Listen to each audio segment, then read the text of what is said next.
till the age of 60, he never put his forehead on the ground, never made a sajda. He was born into a Muslim family, in a Muslim country. Until the age of 60, he never prostrated before Allah subhanahu wa ta'ala, not even a single time. He had 2 sons, and Allah guided his sons in their 20s. They started practicing them praying, and they tried to give their father da'wah, give him advice over and over again, but he never responded to his children. He always thought that these are my children, I know more than they do. So he never dealt or handled his pride in order to listen to his sons. And one day he saw his son, his eldest son, growing his beard. And after his son gave him advice, he said, why don't you shave this? Why don't you take it away? The son got shocked. And he just said, out of shock, in a state of shock, he said, I'm afraid you'll go to the hellfire. I'm afraid you'll go to the hellfire. He just got offended, and sometimes we mix our personal feelings with our concern for others in terms of da'wah. But subhanallah, it brought about good results. That very word shook the father. He started thinking about himself. And subhanallah, a few months later, the father sneaks into the masjid and makes his first prayer ever in the masjid, where his son leads the prayer.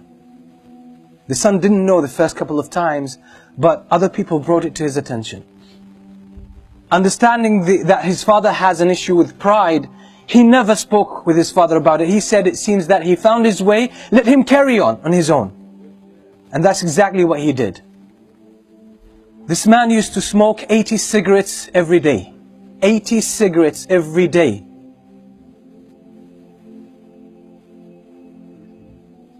And one day, he decided, I want to give up smoking. And that was after listening to many classes delivered by his own son. He used to hide behind one of the poles in the masjid and listen to his son speaking. Listen to his son preaching, and he got impressed. His head turned around.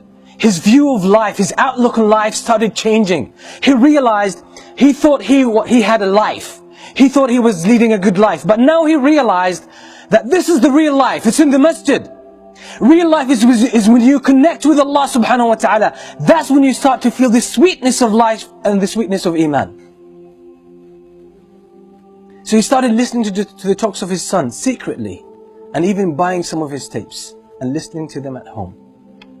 And ultimately one day, for those who can't give up any kind of addiction, they're stuck with some kind of addiction, cigarettes, alcohol, even any other thing. Sometimes sins could be very addictive. Being unable to lower your gaze, watching nasty things on the internet and on TV, that's a form of addiction, and people can't break from it. Sometimes it's worse than smoking. This father one day decided to give up smoking. In one day, he gave up smoking. He didn't reduce the number of cigarettes he would smoke every day. He just gave up. He decided. He said, enough is enough. I'm not going to have this anymore.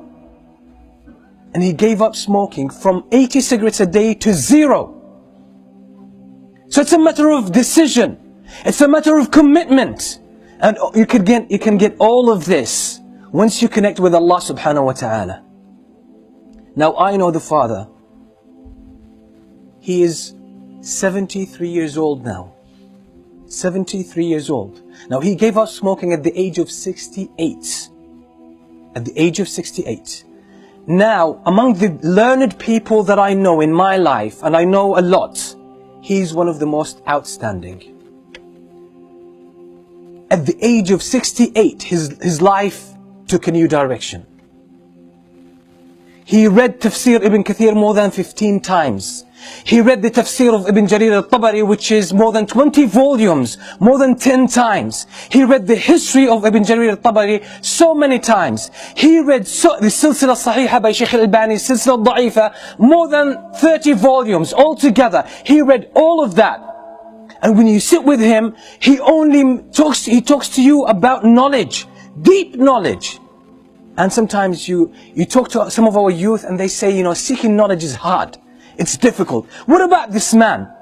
How much memory has he got left at the age of 68? That now he's one of the strong students of knowledge in his own country. And when you sit with him, mashallah, you always learn something.